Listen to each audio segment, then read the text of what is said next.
আদানির বিদ্যুৎ কেন্দ্রে ব্যবহৃত কয়লার দাম নিয়ে বিরোধ আছে। এটি নিয়ে আদানি ও পিটিবির মধ্যে আলোচনা অব্যাহত রয়েছে। বকেয়া শোধ নিয়েও বিভিন্ন সময় তাগাদা দিয়েছে আদানি। গেল বছর একবার বিদ্যুৎ সরবরাহ বন্ধ করে দিয়েছিল আদানি। এরপর নিয়মিত চলতি বিল পরিশোধ করায় একটি ইউনিটের উৎপাদন চালু রাখে তারা। ফেব্রুয়ারিতে পুরো বিদ্যুৎ সরবরাহের অনুরোধ জানায় পিডিবি। এরপর মার্চের শুরু থেকে 2টি ইউনিটের বিদ্যুৎ সরবরাহ শুরু করে আদানি।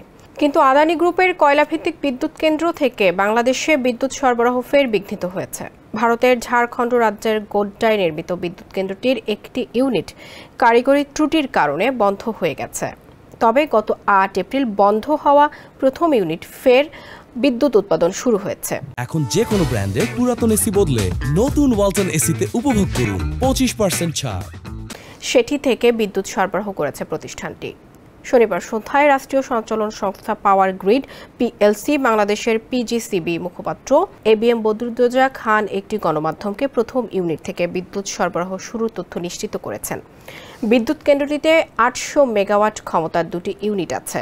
প্রথম ইউনিট থেকে উৎপাদন বন্ধ হয় গত 8 এপ্রিল, আর দ্বিতীয় ইউনিট বন্ধ হয়েছে বৃহস্পতিবার দিবাগত রাত 1টার দিকে। এতে বিদ্যুৎ সরবরাহে ঘাটতি তৈরি হয়।